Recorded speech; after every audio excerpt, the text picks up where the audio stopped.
It's the Full Court Press with Eric Frandsen and Jason Walker. Welcome back to the to the show that we're doing right now.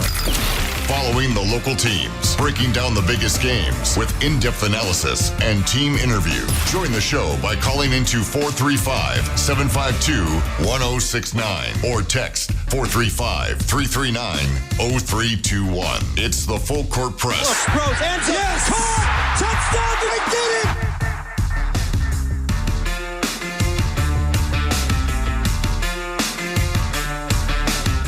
Good afternoon, everybody. Welcome on in to another edition of the Full Court Press. Eric Frandsen, Jason Walker here on 106.9 FM, 1390 AM, streaming on 1069thefan.com and the 1069 The Fan mobile app. Love to have you part of the show as well. If you want to text into the program, we always love to have the interaction with the audience in real time on the Young Power Sports text line. That's 435-339-0321. It's a direct line to the show. And ask a question, give us a comment, even veer us off in another direction sometimes we'll allow it. But certainly a lot of what we're going to do this hour is react to Utah State's win over Colorado State last night in the Spectrum. Late night game for Utah State. And it was kind of a similar game in a lot of ways to what happened to Utah State on the road at Fresno State. Great offense early, jump out to a big lead, but leave the door cracked open a little bit to give the opponent some life and make it kind of interesting over the last couple of minutes. But ultimately, Utah State still gets to win, and they take down one of the top three teams in conference standings. Yeah, so here's the thing. You mentioned the similar to the Fresno State, and there are some almost eerie similarities down to winning by 8 points after leading by, they led by 24 with 14 minutes to go against Fresno. They led by 22 with 12 minutes to go against Colorado State. They win by 8 in both games. So over the last 26-ish minutes between those two games, the Aggies got outscored by about 30 points. So that's a negative that you can point to. And you can also look at the missed free throws. The Aggies missed, I think, 7 free throws in the final minute, roughly, of the Colorado State game. And I think it was similar in the Fresno State game. But the other side of that coin is that the Aggies got outscored by 30 points in 25-ish minutes and won the two games by a combined 16 points. Like, the Aggies played bad in the final, again, 12-ish minutes of both of those games. But they played so dang good in the start of those. One against a lesser opponent in Fresno State. One against a really good opponent in Colorado State. And they were just blowing the doors off of them. And then a little bit of the human element chips in. The Aggies start playing a bit slower. I think some of it is the fact that Utah State was just flying so fast in the first half of both games. And then they're deliberately slowing it down, and I think it hurt them a little bit. Yeah. I noticed that too.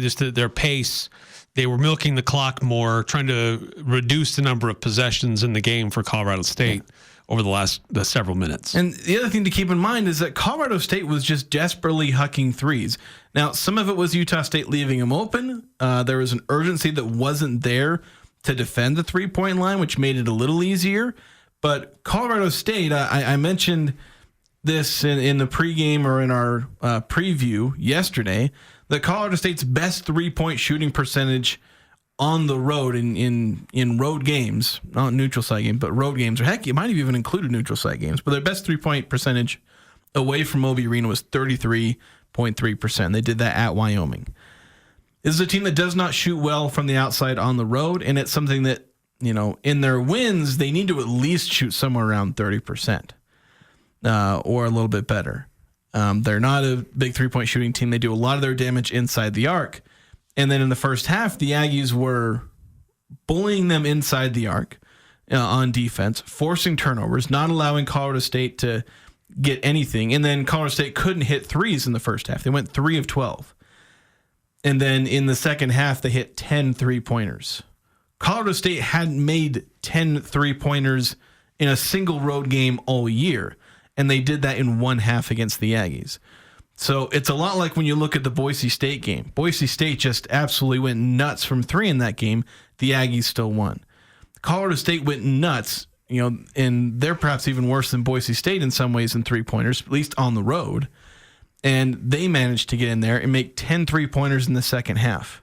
Now, maybe it's concerning that I keep saying that teams keep having their best three-point shooting percentage against the Aggies because San Jose State did it, Wyoming did it, Boise State did it, Colorado State's done it to a degree now. But it's something that the Aggies are still able to overcome in all those games.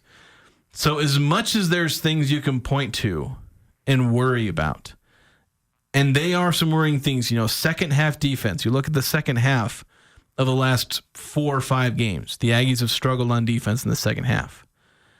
But they're winning a lot of these games.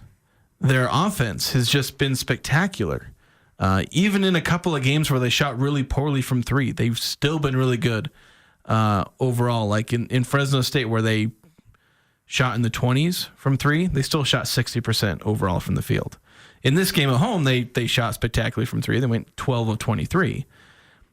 So for every negative you can point out in the Colorado State game and Fresno State, you can point out like 4 or 5 positives for the Aggies in rebounding, in balanced scoring, in their stars getting back into the groove. Yes. Mason scoring 22 points. Ian played 19 minutes. He had 14 points. Carson Temple in a bit of foul trouble, but still contributing a ton in his minutes. Abin Gadarazzi going 7 of 7 with 16 points in this one. Every one of those negatives can be countered by several more positives that more than overcame the negatives that the Aggies had. Yeah, it wasn't perfect. Aggies scored 93 points. They shot more than 50%, more than 52% from three. For a good chunk of the game, they were shooting over 60% from the field. Solid rebounding game. They did not get out-rebounded. They shared the ball very well. They created turnovers. They wreaked havoc on defense. Great to see Abin Gadarazzi again. He's been not missing in action, but he's been quiet. But last night, man, he was effective. A big part of the game. And Mason found his groove shooting from outside. So you're right. There were a lot of great takeaways from this game. Free throws, it's still an issue late in games. And maybe the lesson here is that maybe they shouldn't be starting to let up and slow down in the last 5 minutes. Maybe they should continue to press. And who cares if the other team is going to get more possessions if you're shooting quicker into the shot clock. Whatever was working for you in the first 15, keep it going for the final 5. Because these last couple of games, it has been a slower pace. It's allowing teams to come kind of claw back into it, and then Utah State has its famous issues at the free throw line. But at the end of the day, Aggies still won, and they beat a pretty good team that was right there with them in the thick of things. They're the top of the standings in the conference. So that was a really important win and a big one to hold court and stay near the top and within striking distance of that top team in the standings. So wanted to get your reactions to the game last night on the Young Power Sports text line. Got a bunch of them coming through. 435-339-0321 for those that want to chime in. So we'll start to get through these. 2444 or Diogo Brito, Marco Anthony. Diogo Anthony texting in. Fantastic win by the Aggies last night. Felt like it had been several games since we last saw Mason shooting the three with that level of confidence and attacking the basket with that type of aggressiveness.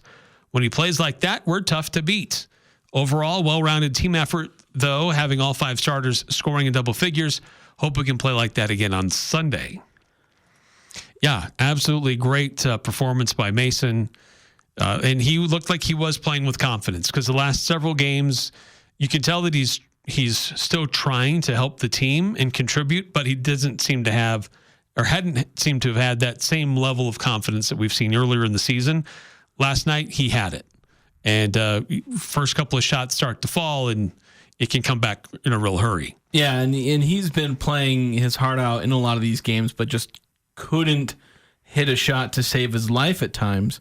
Of course, in the Fresno game, he had a bit of a resurgence still.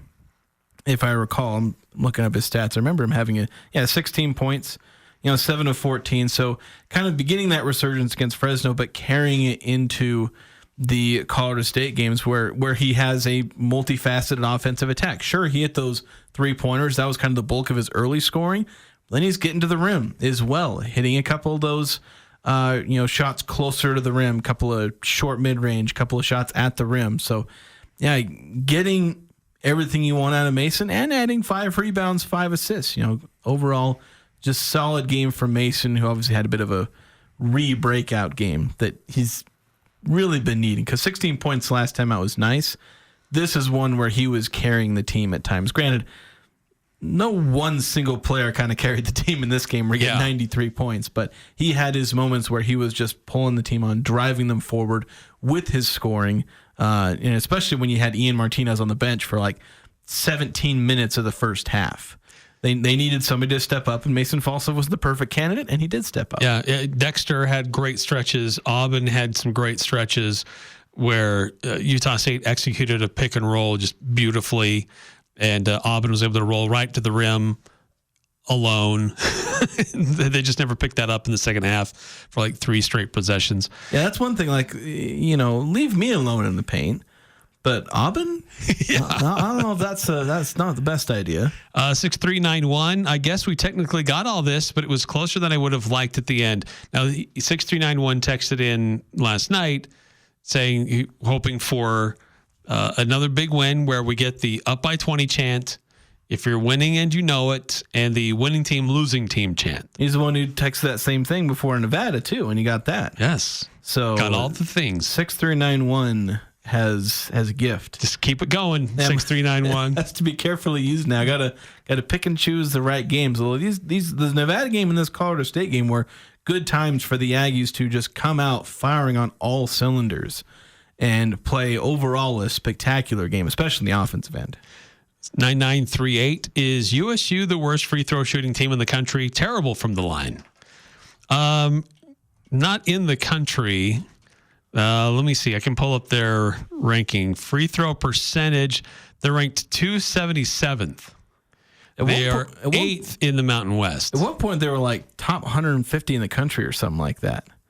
Like they weren't that bad at free throws at one point in the season. Heck, let me see if I can find the cutoff. Basically, I guess in the 2024 calendar year, they shot 75% from the free throw line, which is not bad. I don't know where that would rank right now. I don't have it in front of me, but it would probably rank them in the top half of the country. And in the 2025 calendar year, they're shooting 60%, which that percentage would probably put them at the bottom if that were their season-long percentage. Last week they shot 66.7% in their 2 games. And but that still puts them at 8th in the conference. So as much as it's been a struggle for USU, there are 3 teams at least who have it worse. Yeah, it's not great. I'm just saying could be worse. 9315. A couple of texts coming in. The ref of the game last night let players do anything in the first half, then called it tight in the second half, inserting themselves into the game at the end when it was basically garbage time way late in the evening. Why? Also, what was the joke of a flagrant 1 call? USU played great all the way except for their free throws. Still need lots of help there. Go Aggies. And USU is a rhythm team, so when the refs continue to call fouls on whoever put them out of the rhythm, then that's why we start to let off the lead. Yeah, I think getting all those fouls, because I think Colorado State ended up being called for almost the same number of fouls, but like 6 of those were take fouls. So there's a foul discrepancy there. And this is one where I always try to hesitate saying something about the referees, because the biggest thing for me is going back and watching a lot of these calls. Because just my first instinct on a lot of calls can be that it's a bad call and seems like Utah State, or in some cases, their opponent, because there were a couple of plays where I was like, Utah State got away with it. Like Mason Falsa got away with the travel on one play, at least my initial instinct. But my impression was that late in the game, Utah State was just getting called for a lot of ticky-tack stuff. Carson Templin getting called for his 5th foul on and it's not significant that it was his 5th foul and that he did foul out. It's not like the referees should take that into account, but what's the hand check that, having your 2 hands on him, and maybe I should go back and double check it, but it just felt like a weak call.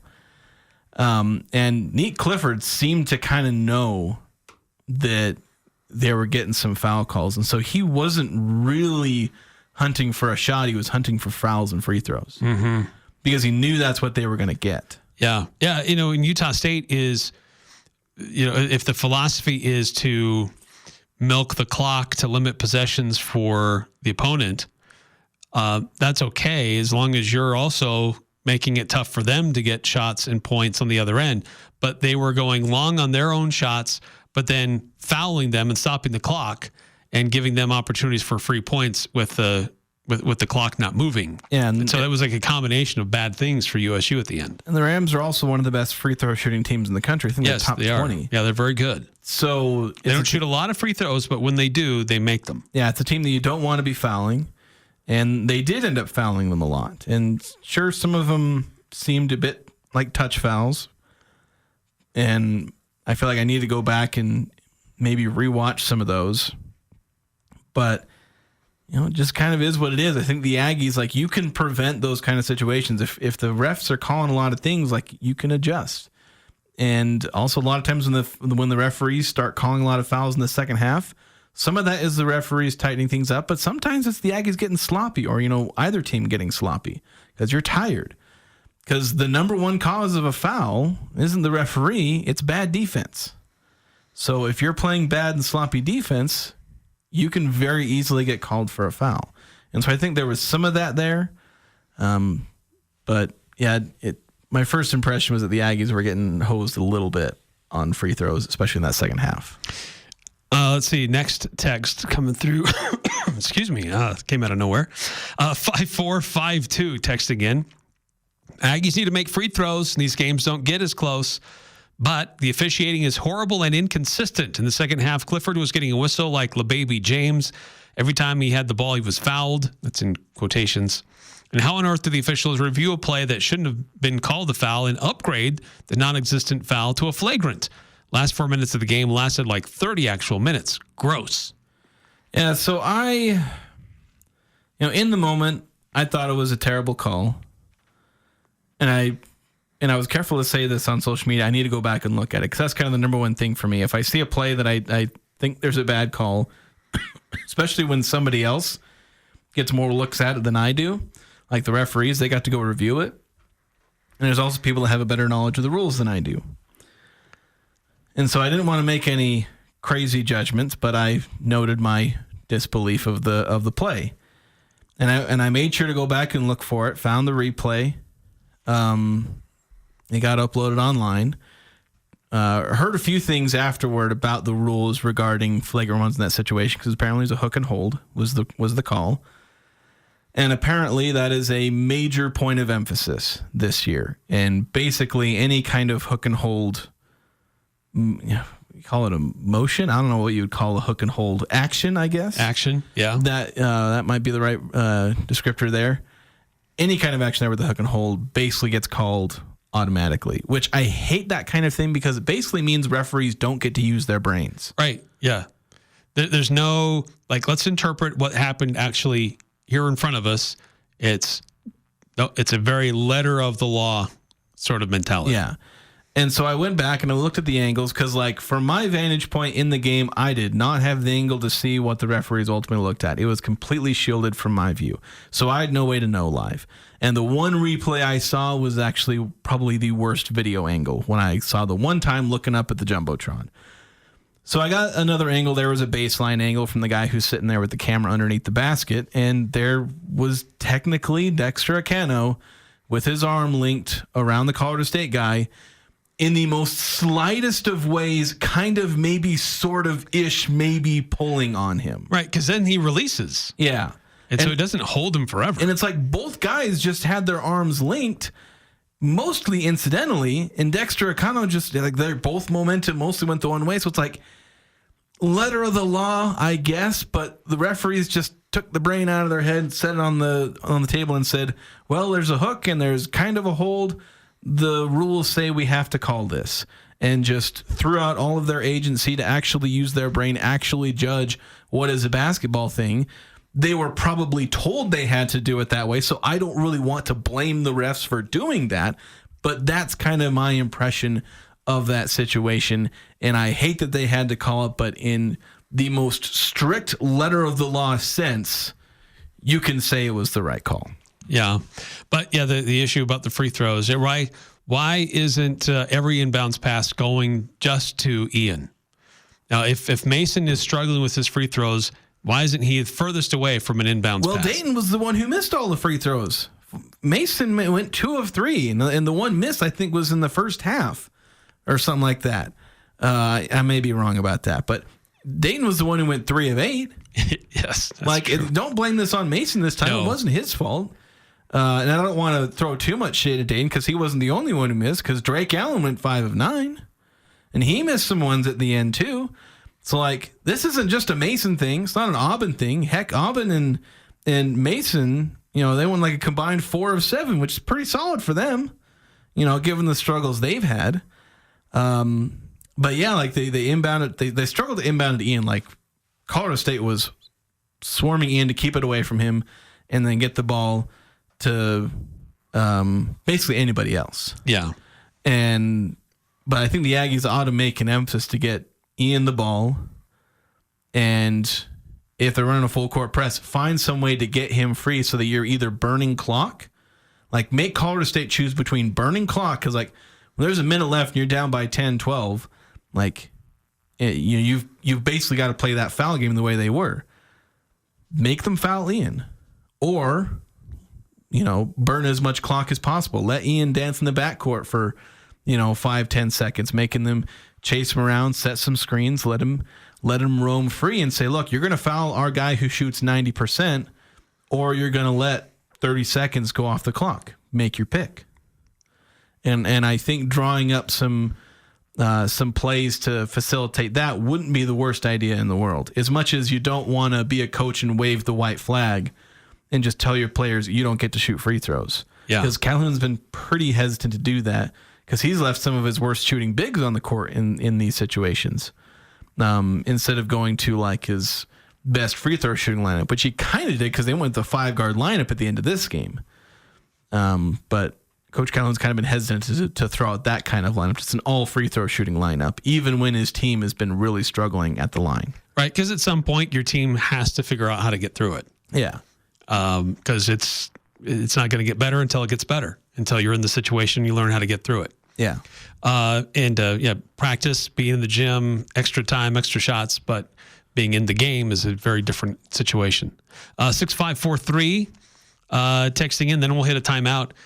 What is CSU in the net? One direction this league is going is that only way we get 3 in the tournament is if someone other than USU and New Mexico wins the tournament. San Diego State is just not going to make it. Colorado State's 78 in the net. I'd say right now, as far as at large, San Diego State's the only team that's kind of close right now. And we'll get into this at the start of the second hour. We're going to be looking at bracket matrix, breaking down the conference race. But yeah, I know San Diego State is trying their best to look bad. Yes. Although they keep winning. You think Utah State has a problem with playing with its food a little bit? Pour one out for San Diego State, or pour on the floor, I think the way most Utah State fans would look at Aztec fans. But they have 3 different games where they needed a 20-0 run just to end up winning by 2 or 3 points against some of the worst teams in the conference. Yeah. But as far as whether this is going to be a 4-bid league or not, it's more Boise State's opportunity than Colorado State's. Eric's still pulling for a 4-bid league, and I'm just telling you it's not happening. All right, we're overdue for a timeout. We got to take it. But if you want to chime in, there's still got more texts to get through. We'd love to include yours as well on the Young Power Sports text line, 435-339-0321. Cold weather is here. Let the gold medal winner in the Best of Northern Utah's Fireplace category help you update your home with Heat and Glow's full line of gas or wood-burning products. Building a new home? Let the professionals at Advanced Fireplace and Stove design and install your fireplace. From traditional to modern, Heat and Glow has something for every design and every budget. Install a product that will allow your family to make memories for years to come. Stop by at their showroom or visit them at advancedfireplaceandstove.com. Old McDarrell has a farm, an appliance farm. This is Jay with Darrell's Appliance. Are you ready for some early spring cleaning? This month only, save $20 on your dryer vent cleaning. Protect your home from a potential fire today. Don't forget, we also offer free 2-year warranties on all our scratch and dent appliances. Call Darrell's, the only appliance store that handles it all. Experience Darrell's difference. Darrell's Appliance, west on Airport Road. See Darrell's Appliance in beautiful downtown Frandsen. Happy winter. This is Mark at the Sportsman on Main Street, where we make winter fun. We are your ski, snowboard, snowshoe, and cross-country ski rental shop. Come in and rent for the day or longer and have a great time outside. We also have great deals on new skis, boots, bindings, underwear, and outerwear, so you are comfortable playing in the snow. See the Sportsman for the best deals, the best service, and most unique products you will find for the outdoors. Only at the Sportsman on Main Street in downtown Logan. Interviews, analysis, and a little bit of fun mixed in. The Full Court Press on Sports Talk Radio, 106.9 FM, 1390 AM. The Fan.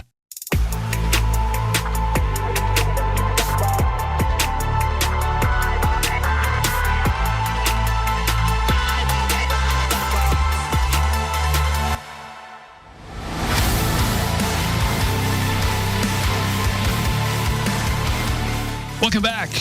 Full Court Press, 106.9 FM, 1390 AM, The Fan. Recapping what happened between Utah State and Colorado State and a late night game in the Spectrum, and getting your reactions to what happened. Utah State staying near the top of the standings. 435-339-0321. That's the Young Power Sports text line. And 2603. Couple of texts coming through. Apparently, documents show that North Carolina wants out of the ACC as well. Combined with Miami, Clemson, and Florida State, could there be a PACC? See what I did there? Conference in the future? Also, concerning the Aggie game last night, at some point in practice, the team needs to start shooting free throws and going over three-point defense. If they can get those two things down, I think they could win 2 games in the Big Dance. Thing is, they know how to defend the three. It's just they stopped doing that in the second half.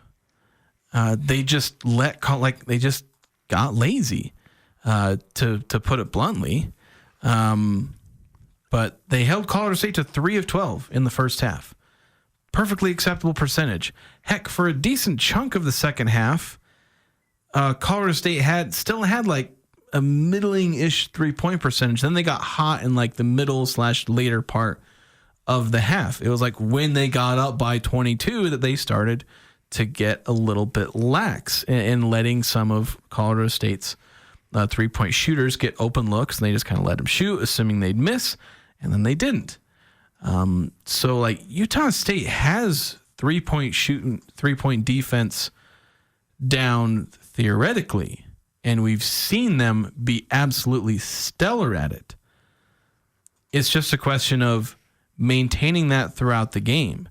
Now, you'd think like with Fresno State and Colorado State, you say, well, it's because they just kind of got a little lax. They were up by a bunch, but... Well, there's also an emphasis by the opponents. Like, yeah, that's how they get themselves back into it from being down. Yeah, but you let them get open. It's not just that Colorado State's just jacking up 3-pointers no matter what. It's that those are the ones Utah State is giving to them, and they're open. Like, you know, give a team an open 3-pointer.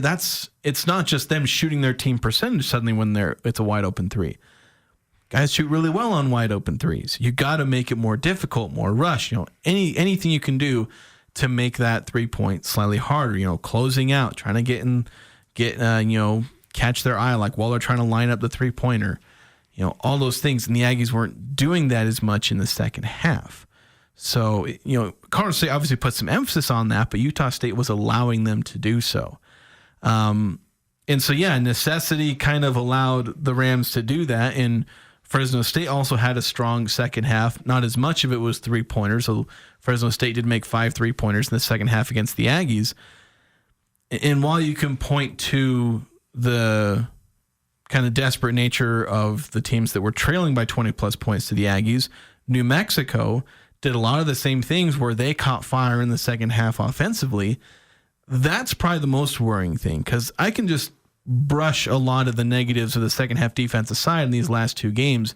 The New Mexico aspect where like just about the same thing happened, where they allowed New Mexico to just fly offensively in the second half. That's a worrying thing, because like you'd say, well, in these games they're just not being competitive late because they're up by 20. You're supposed to be competitive the entire game against New Mexico. You've got to be competitive. That's the only way you're going to win that game. It's a full 40. So what happened there where you just stopped playing good defense? So I think that is something they do need to address somehow, be it a stamina thing, which if it's a stamina thing, then, well, there ain't nothing you can do about it at this point. They are going to get a little extra rest, like 1 extra day over New Mexico, and it's going to be a bit of a longer one because they don't play till Sunday. Yeah. So they get 1 extra day over New Mexico, and it's a longer break for both teams. So they'll be about as well rested as you can be for a game like this. Will it help? You'd certainly hope so. But who knows? Yeah, New Mexico hosting in Wyoming tonight. Another text coming through, 7241 texting in. This 6391 person needs to use his powers for good and tweet something like 100% free throw shooting. Yeah. Maybe. Just use your powers for good. Yeah. I mean, it's working so far. It's those other things lately. Yeah, as Max Smart would say, make sure you use what you have for good. 8968 texting in. It seems that every team has had a banner night from 3-point range. And it seems that when Mason's game started to go downhill, when he just won player of the week for the 4th time in a row. Yeah, I think one of us, they started facing some tougher opponents. I think also just with how hard he plays, he's getting a little banged up. And also just lost a bit of confidence. So, and hopefully he got it back in this game. You know, the free throws, I think, started to impact him. Probably started to impact his 3-point shooting as well. But these guys are working hard in practice. Like when I showed up to, I happened to show up to the media availability a little early, and what do I see but Abin Gadarazzi practicing his free throws well before anybody else is in the gym. And then Mason on the other side is having a 3-point contest with Isaac Johnson. Like, they're out there practicing the shots they need to be practicing. Before practices, after games, all these different things. They're putting the work in. Whether it shows up on the court, some of that is just up to the basketball gods at times. Yeah. But a nice outcome for Utah State for a variety of reasons. Yes, there are issues that can be concerning, but let's also celebrate what went right and what worked for USU. Great shooting from the outside, very efficient in the paint, sharing the ball.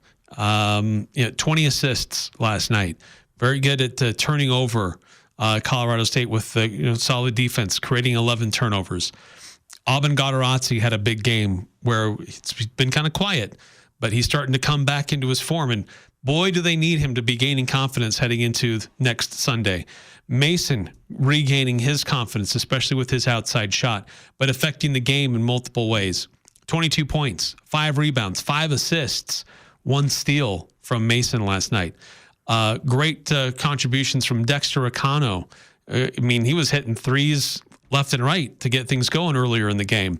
And then you had 20 points off the bench, 9 from Carson, 9 from Drake, and 2 more from Isaac Johnson in a limited role. But when he was in, he helped the team and got some points. So, there were a lot of really good things that happened last night and over the course of the last few games have been, this team has been regaining some confidence and a little bit more of a swagger that was kind of on the ropes a bit. Yeah, I think New Mexico kind of was a bit of a gut punch in a couple of the games before that. These guys needed to be taught a lesson to, like, you're not invincible. You got to play hard. You got to play hard on offense and defense. We've not seen the complete defensive effort because you had struggles against Fresno. You allow 81 to Fresno, not a very good offensive team. You allowed Colorado State, who's not a good offensive team, on the road to score 85. So you give up 50 points in the second half to Fresno, you give up 55 in the second half to Colorado State. Yeah. That's rough. And, Wyoming scoring about as many points as they did against the Aggies the second time when they were without their, best scorer. Like, there have been some defensive issues for the Aggies, but not like critical. It's like, you mentioned it's the second half of both of these last two games, because in the first half they were spectacular on defense against the Rams and the Bulldogs. So it's just kind of that weird thing where it's like, normally you could bemoan a defense, our defense sucks this year, but it's like the defense is good, except at times where they seem to just lack the energy, where, again, maybe it's just a stamina thing.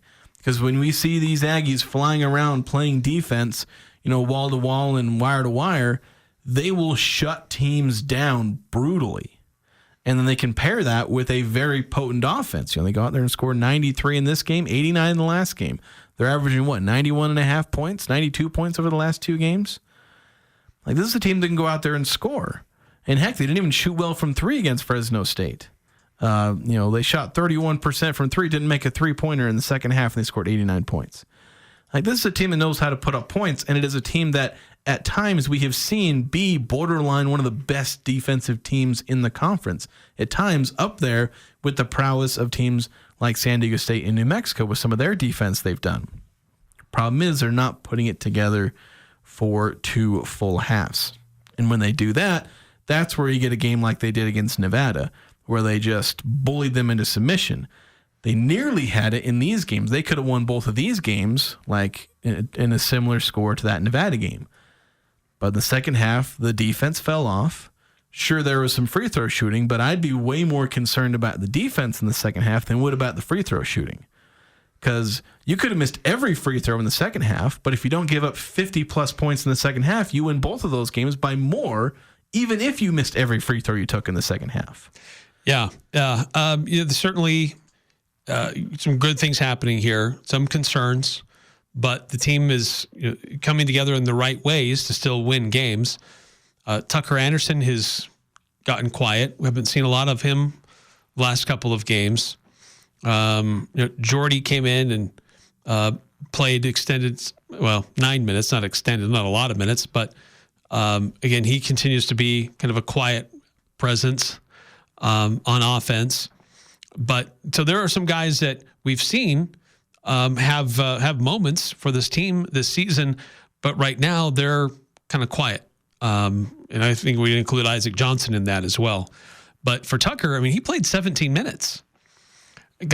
Pulled down a couple of rebounds, had an assist and a steal and a block, but he didn't score. And so, but as well as Dexter O'Connell's been playing, the need for more out of Tucker is not quite as strong. But when you're looking at what's coming on Sunday, they need Tucker to be dialed in. They need Dexter to be dialed in. They need Aubin to be dialed in, because that is a bigger team that creates all kinds of problems that the Aggies really struggled with the last time they faced them, and they need everybody's A game on Sunday. So I mostly liked what I saw out of Tucker. I know he was quiet statistically, but I liked his activity and his energy on both sides of the ball. It just didn't turn out that he had the right spots to shoot. There were times where maybe he could have taken a rush three, but he tried to attack the closeout and then made an extra pass to somebody else where, I don't have the exact recollection. There's a couple plays I'm thinking of. I don't know how they ended, but given the way the night went, the Aggies probably scored on that possession. So, and I liked some of the defense and the way Tucker used his length on defense. The Aggies were +4 in his minutes, so he was generally a positive, especially coming off the bench, where a lot of the other bench guys had negative plus-minus. Like Jordy was -7, Drake was actually -1, Isaac was -5, Carson was +6, but like Tucker's like your only other bench guy with a positive plus-minus. So he was statistically quiet. Although I do agree that you do want more from him, because he's not out there to be statistically quiet. He's out there to hit three-pointers. Yeah. and contribute in those other ways, use his length well on defense and make the extra pass. But he's supposed to be able to hit some of those 3-pointers. So you want to see that a little bit more from him. In this game, it didn't really matter because somebody else was making that shot. But in another game, it will be Tucker taking those shots, and we've seen him struggle at times there. And he's another guy who's putting in a lot of work too. We've seen it pay off for him in a couple of games. Obviously, he had a bit of a midseason resurgence, had the game winner against San Diego State. So we could very well see that from him. Apparently, he does it well on the road, so maybe he'll score like 20 points in the pit. Who knows? May need 6391 to text that in. Say Tucker will score 20 points in the pit. But yeah, yes. I think we'll see some things from Tucker. I am getting a little worried about Jordy Barnes, where his minutes are increasingly less effective. The lineup data still says that he's just weirdly enough, like you look at some of the top 5-man lineups and Jordy Barnes just randomly appears in a couple of them. I don't know how much of that is still a remnant of non-conference play where he was a lot more effective then. I don't have the ability to separate that lineup data by section of the season from where I'm getting it from.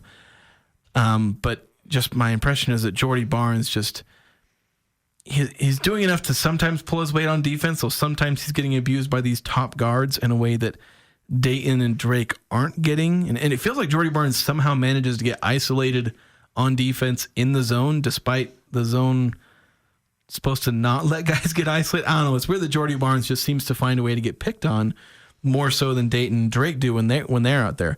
I like Jordy's ability to run the offense, handle the ball, and be confident in doing so, but it's about the only thing that he's doing at a decently high level at this point. Does that mean he should be benched? I don't think so, because I don't really think that benefits him and his development, because this is a guy who's going to be a really good point guard at Utah State, I believe. Yeah. So you can't just say, well, you suck as a true freshman, so sit on the bench. Like, that's not going to help him. Now, and he still is effective in helping the team when a defense is trying to press. He has a very good ability to not get rattled, to dribble out of that, to find other teammates of his to help if he is getting trapped. But that's one of his best superpowers, if we want to call that, is his ability to handle a press. And he handles it very well, doesn't get rattled, doesn't rush, and helps get the team kind of getting into their offensive sets, where he may not be the focus of it, and he may not actually end up with the assist with what happens on that possession, but he's helping to get the team into where they need to while the opponents are trying to create some havoc with the press. Yeah, I think the biggest thing for him is he just needs to be more aggressive. The amount of times I see an opportunity for him to drive into the paint and not so much create, it's not like he has this wide open lane to a layup, because I'll see a lane and there's help defense there, but it's an advantage that Jordy Barnes needs to actually take advantage of. It's there. Not so much that he's necessarily going to get the score in that situation, because he's kind of got to develop a floater game and develop more of an ability to finish at the rim, things that he didn't really develop for himself in high school as much. But he's got the length to be able to pull off both of those, especially the layups, shooting at the rim. He's 6'4". You can be a decent finisher at the rim in the college game. He needs to be able to press the advantage and force a breakdown in the defense. He's great at reading defenses. Like, you watch his time in college so far, and especially at the high school level, his ability to diagnose a defense and figure out what needs to happen with the ball is fantastic. But in the college game, he needs to force the issue more, because in high school, it just kind of came to him and he found the right pass and he found his guy. Yeah. In college, he needs to force the issue, make the defense react to him, and then he finds the right pass, which he is very much capable to do. But it's like when you go watch Chris Paul.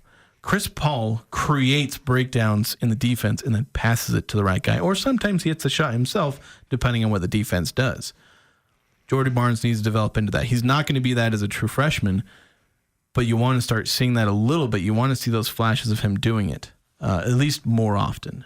All right, another timeout here on the Full Court Press. Still time for you to weigh in. Reactions to that late night game in the Spectrum, 435-339-0321. It's cold outside, but you can keep warm inside with a quality-built, super-efficient York furnace. Count on a furnace from York because it's backed by the strongest warranties available. Call Advanced Heating and Air Conditioning, your local York dealer, at 752-7272. Online at advancedheating-ac.com. We're not comfortable until you are. Advanced Heating and Air. Love is in the air this Valentine's Day with a special evening waiting for you at the Riverwoods Conference Center. Morgan Nadeau here, inviting you to a special Valentine's buffet with music by Wildflower the Band. Come enjoy a delicious selection of prime rib, blackened salmon, tempura shrimp, ribs, and much more. And is it even Valentine's without dessert? Enjoy an endless display of chocolate decadence, delicious cheesecakes, and chocolate-covered strawberries. Nothing says I love you like dinner, dessert, and dancing. Reserve your Valentine's Day today. Visit theriverwoods.com. That's theriverwoods.com. What do Valentine's Day and Jarek's have in common? They're both all about the romance. Jarek's Fine Jewelry has a great selection for your sweetheart. Don't sweat it out worrying about where to get the perfect gift. We've recently added a 3D laser engraver. Now through Valentine's, Jarek's will personalize any jewelry purchase for no additional charge. We can engrave a wedding date, a name, or any message on most jewelry, like a pendant, watch, bracelet, the inside or outside of a ring. This Valentine's, let us help personalize your gift and make it special. Make it Jarek's. It's the Full Court Press, weekday afternoons from 4 to 6 on Sports Talk Radio, 106.9 FM, 1390 AM. The Fan.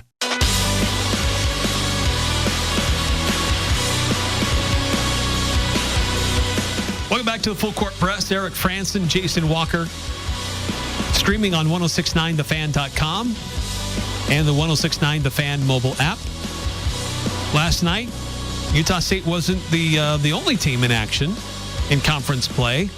And, boy, there was a doozy in San Jose. Josh Aduje was ruled out before the game, and it looked like, the Aztecs, they'll probably just walk all over the Spartans. Well, those two teams play each other tough. For some weird reason, they just are always tight games. Last night was no different. San Jose State jumped out to a 37-20 halftime lead. They grew that lead into the second half. San Diego State eventually clamps down on defense and goes on this massive run to get themselves back into it. And what do you know? The Spartans lose. Aztecs find a way to win at the last second. They make some free throws. San Jose State misses a few.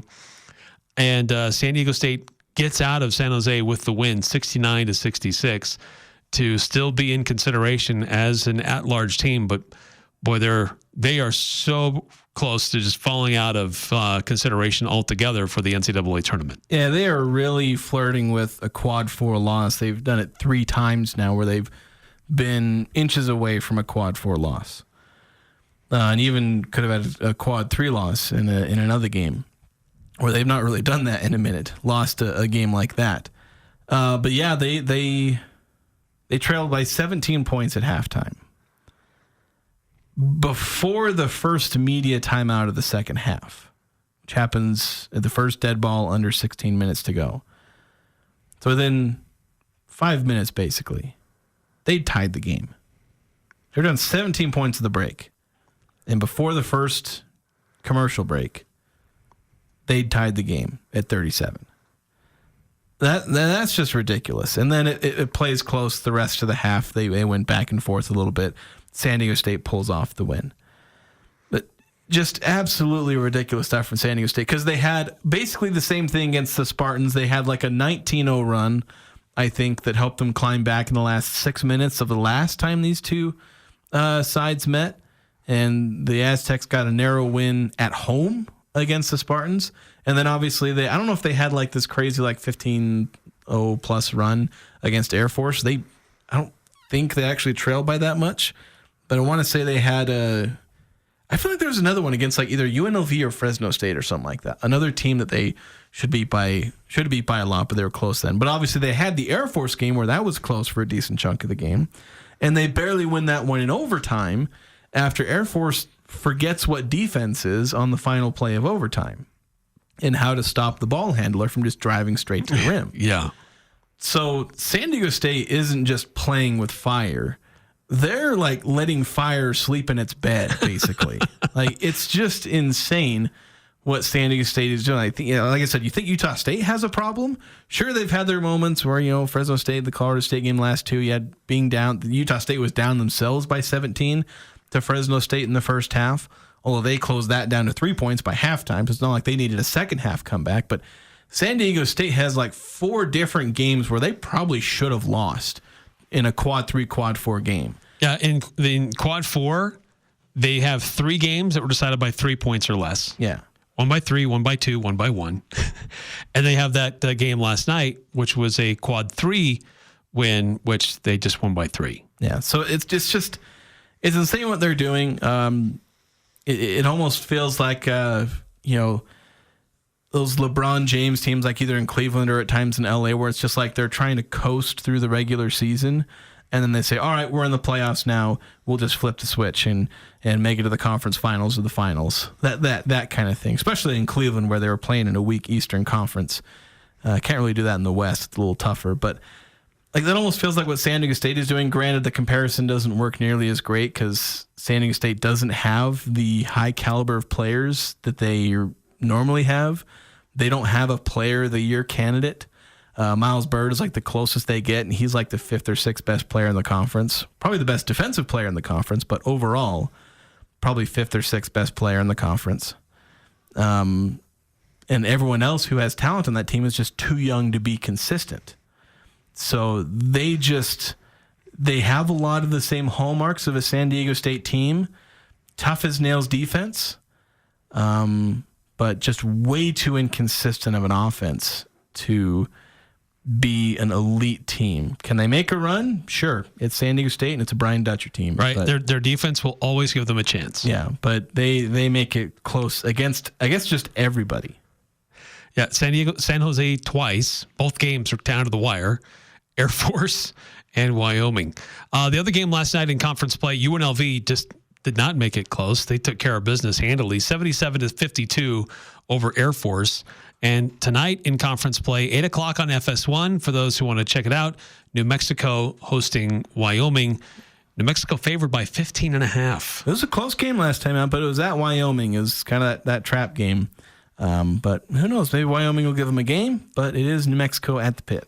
Got a quick timeout. We'll be right back after this on the Full Court Press. Spend less time at the post office. With Formax and Mint mailing systems from Les Olson IT, you can quickly, accurately, and easily process your outgoing mail and even save on postage. Fold your documents, stuff and seal your envelopes, print addresses, weigh and measure to apply proper postage, all with the click of a button. With multiple model options available, you're sure to find a Formax solution and Mint mailing device that perfectly fits your business needs. Les Olson IT. Hi, this is Robbie with LSS Insurance. If you're about to turn 65, the Medicare phone calls, mailers, and emails can be unreal. Out-of-market telemarketers simply do not understand Utah, Idaho, or your individual situation. We have real answers and real solutions with local help. At LSS Insurance, we are your health insurance specialists. Call us 752-9493. Having local help makes all the difference, and there's no cost to you. Call 752-9493 or visit lssins.com. Breaking down the biggest games with in-depth analysis and team interviews. It's the Full Court Press with Eric Frandsen and Jason Walker.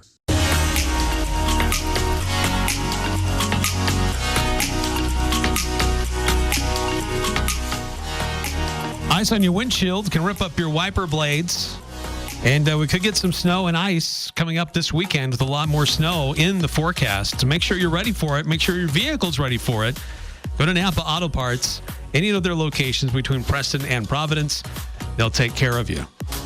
Getting back to the Full Court Press text line before we wrap up this hour, 2409 texting in. I think there's a reason nobody else in the country but USU plays Coach Calhoun's matchup zone. It's because it doesn't work. Otherwise, why does every team shoot their best three-point percentage of the year against the Aggies? Other teams do run a matchup zone, and it does work. If it doesn't work, how is it the Aggies have only lost 3 games? If it doesn't work, how is it Utah State has won 22 games? If it doesn't work, how is it that Utah State is one of the top teams in the Mountain West Conference. And if it doesn't work, like I know Utah State's offense is carrying a lot, but Ken Palm's, their defensive efficiency has the Aggies at 108th in the country. Is that elite? No, but is it better than like 250, 260 teams in the country? Yes, it is. I get the point. Yeah, teams, well-coached teams find ways to exploit any kind of a zone defense. And that means if you can shoot from the outside, you're going to have some success. But how many games has Utah State still won? They're winning far more games than they're losing. So it's hard to say that it's not working. Yeah, and as much as you can point to games like this where you your last two games allow 39% each game, held Wyoming, one of the top 50 3-point shooting teams in the country, to 26%, New Mexico to 31%, UNLV to 20%, Air Force 25%, UNLV 24% in the first game. Like, they can stop teams. It happens. Yeah. Like, this is a defense that works. Just because it doesn't work perfectly all the time doesn't mean that it does a good job. And Nico Medved was like, yeah, it was hard to prepare for that zone defense. It was something that gave Colorado State a ton of problems. And so it's not the scheme. The scheme isn't the problem. Because when they run the scheme and are doing it well, it's very effective. They absolutely crush teams. A lot of it has to do with player execution in the second half. It's not the scheme that's been a problem. Let's see. We got more texts that are rolling in. We'll get to those next hour and we'll continue to look at the chase to the title. How does it look now as we're getting closer to the end of the regular season? I'm Dan Patrick, and this is Above the Noise. Kellen Moore's decision to leave the Eagles and take over as head coach of the Saints is the last of the head coaching hires. Moore's offensive acumen is unquestioned. He was behind two top-ranked offenses with the Cowboys in 2019 and 2021, and later helped the Chargers reach new heights, at least before Justin Herbert's health issues hampered the team's momentum. But what makes Moore especially intriguing as a head coach is adaptability. He took the reins in Philadelphia this season, and he faced a different challenge. His offensive philosophy, the emphasis on the pass, but the Eagles weren't built that way. Instead of forcing his system onto the players, Moore adapted to his players, crafting a top 10 scoring offense and helping the Eagles finish second in rushing. Now, he did have great players around him, an offensive line that might be the best in football, Pro Bowl caliber pass catchers, best running back in football. But if Moore brings that same philosophy to the Saints, they may have finally something to look forward to in the Big Easy. I'm Dan Patrick, and this is Above the Noise.